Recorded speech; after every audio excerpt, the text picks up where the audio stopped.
Okay, the Fenix 8 has been out for over a month now, and I made an initial video of my unboxing and day one experience, and I'm still getting people watching that video and then very cleverly putting in the comments, hey, why don't you update the software? And let me assure you, when I filmed that video back in August, I had checked for software updates and there were none available. Settings there. Let's see. So let's see what software. We're on 10.17. I actually did check for any updates. There's no updates available right now. What I filmed and showed in that video was exactly the experience that I had with the available software on my watch. About 2.5 or 3 weeks later, I filmed my review of the Fenix 8. And me scrolling through glances, starting activities, just generally using the watch and filming my experience doing that was kind of a lacking experience once again. It was not great. And again, people will comment in that video, hey, do you have any updates? There's been updates. What's going on? Is the watch operating better? Is it functioning better? Does it seem smoother? So I thought it was necessary to make an update video, and today is the perfect day to do that because today Garmin just pushed out version 11.89 public. I had hopped onto the beta testing program, so I was able to kind of see the fixes as they came in and get to experience them and test them. And man, that was a whirlwind there because they would fix 2 things and 3 things would break. But in fairness, that's beta testing. Although I do have to say, so just yesterday, they came out with 11.88 where they had re-enabled diving functions and ECG. So that tells you, hey, they got this certified. This is going to be their candidate for a production version. And it had one glaring bug. It completely crashed and reset when you went to save an activity, and I had that happen. So today, 11.89, and the big change obviously from 11.88 is it will no longer crash when you go to save an activity. But let's look really quickly at some of the changelog here, and then we'll do some quick testing on the watch. So the changelog is huge, first of all. I don't know if I'll put it in the description. I'll try and, I don't even think it's worth putting on the screen. It's gigantic. They've done a ton here.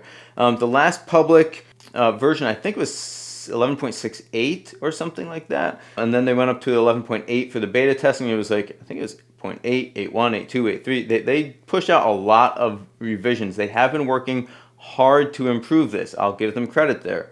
A whole bunch of these you may have never even experienced unless you're on the beta and trying a variety of activities to really test the watch. But there they are. They've been doing a lot of work on this. There's a lot of things fixed. So a few highlights here that we could pull out of the changelog, because these are good additions here. There's things that are added and things that are improved. So they added display brightness to voice command, so that's a good addition to increase the brightness of the display. Added the ability to toggle third-party maps and map layers. That was a big complaint I saw online, that people would pay for third-party maps and they were no longer compatible. Added option to connect to Wi-Fi for Map Manager. So if you're trying to manage your maps without connecting to a computer, which is way faster, by the way. Always do that if you can through Garmin Express, but you cannot do it through Wi-Fi. That is very welcome.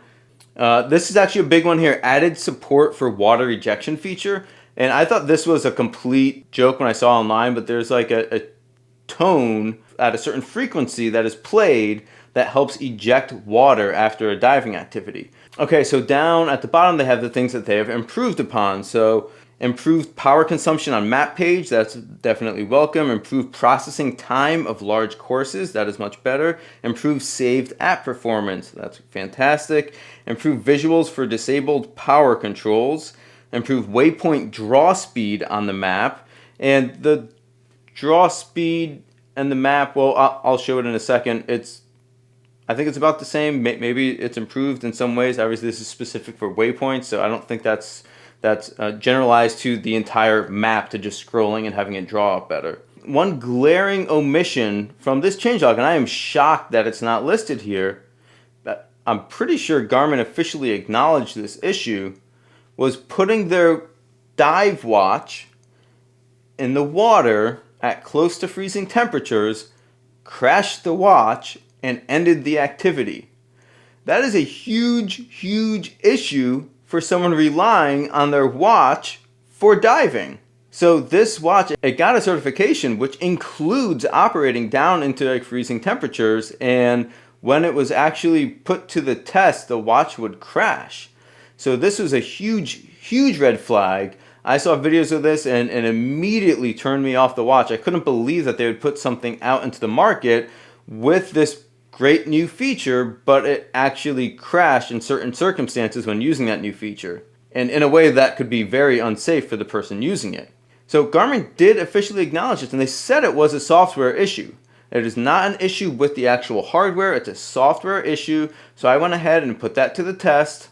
And you can see here, I got the temperature down nice and cold in the water, and I dunked the watch in. It seemed to do just fine. So I made sure I tried both the apnea diving as well as the scuba diving activities. So I tried both of the actual diving activities, not just a swim activity or something like that. And it works just fine on 11.89. So good. I guess it was a software issue. Why it didn't make the changelog, this is probably the biggest software fix. I don't know, but here we are. Now the other big issues that I had and that I noticed were the kind of smoothness of the UI, and those actually did make the changelog here. So there's two issues that they said that they've addressed in the changelog. So they said that they fixed scrolling in very large lists, and they don't really specify which lists, but we're going to take a look at that in a second. And they said they improved animations and speed when scrolling through the watch face editor. So those were kind of two of the things that really made this watch look laggy and kind of like a subpar user experience during my reviews and during my filming of me actually going through the watch. So let's take a look at how these are fixed. Some of the biggest issues that people had when they saw my first video was how much lag and how many stutters there were in the UI as I was going through the watch. And right now, well, let's take a look here.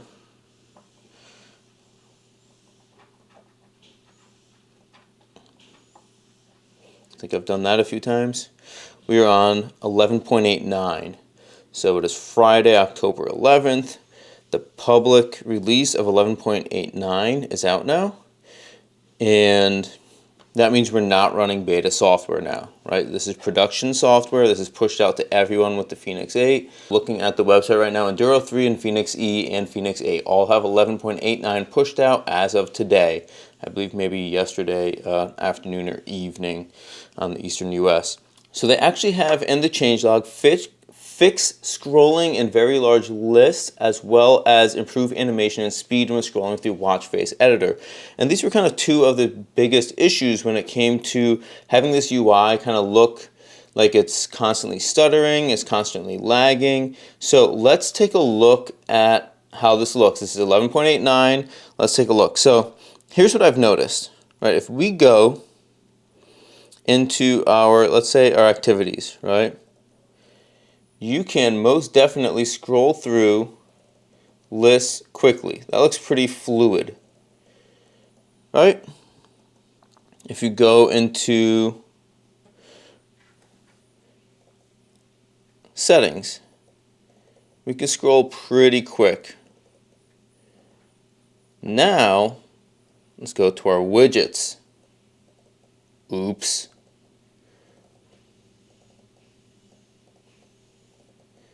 You see that whenever it'll scroll through about, I believe it's 5 is what I've counted, and then it's like it needs to load in the extras. And you'll see I don't even have that long of a list here.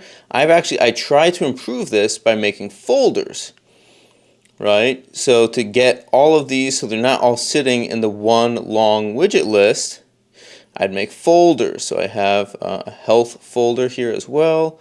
And you can see it's all kind of the same thing. It's basically whenever it has to actually pull in data, body battery, heart rate, sleep score, etc., etc., it can't do that fast enough. So it's not loading the whole list, I guess, maybe. As you're getting to the items, it loads them or refreshes them. I'm not sure exactly how. Also, for some reason, I cannot get rid of this. This is production software. I can't get rid of this thing. I installed it to just be curious and see what it does. It's impossible to get rid of it. So, yeah, look. It defaults. It doesn't even think it's there.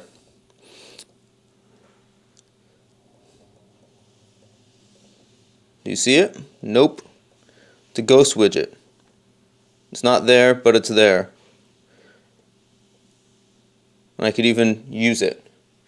So still some funkiness going on. But so if we're talking about scrolling in large lists, this is just what it is. This is what the UI will be. Maybe they could improve this slightly, but I think this is what we're getting with the processor that they're using in the Fenix 8, which seems to be the same they used in the Pro, maybe even the same they used in the Fenix 7 and the Epics, base Epics.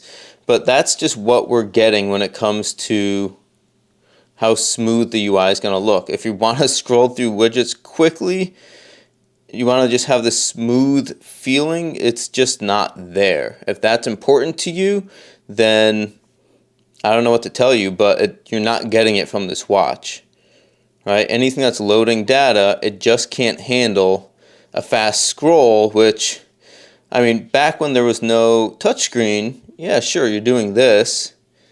I mean, even that, I have to be honest, there was a little bit of a delay as I hit the button for the response. But once you put in touchscreen and acceleration, then that's kind of what the expectation is for a smooth function. Okay, moving on to watch face. So before, and I'll do like a side-by-side, like it was atrocious loading in. Here I'm using buttons, and it's going pretty good. I try and scroll, and I guess they fixed, I was going to say they fixed this by disallowing like a continuous scroll. Like I'm swiping hard, but it's only going up one.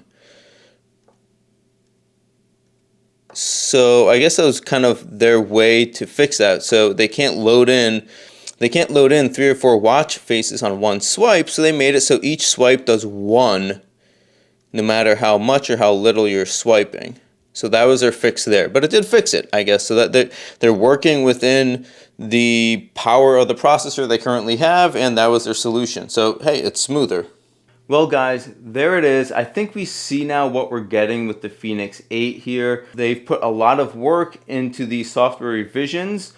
All of the kind of large improvements are baked into what we have here. I'm sure that they will continue to improve and fix bugs.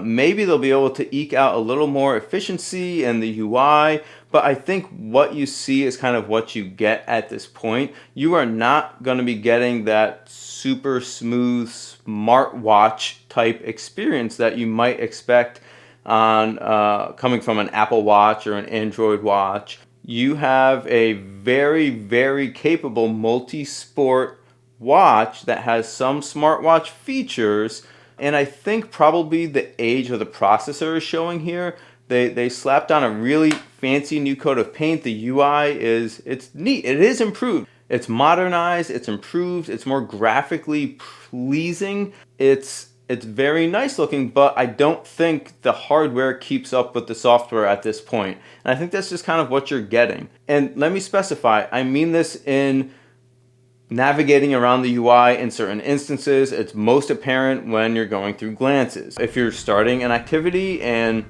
not looking at your watch, it is performing fantastic, top of the market. Great GPS accuracy, great heart rate accuracy for wrist-based. It is at the top of the market when it comes to those functions. If the feel of the watch is super important to you, if you want snappy UI, if you want to use a voice assistant that just reacts instantaneously, this is not going to be the right watch. And I think people are taking a lot of issue with that because of the price point. So that's just kind of, that's what the Fenix 8 is right now.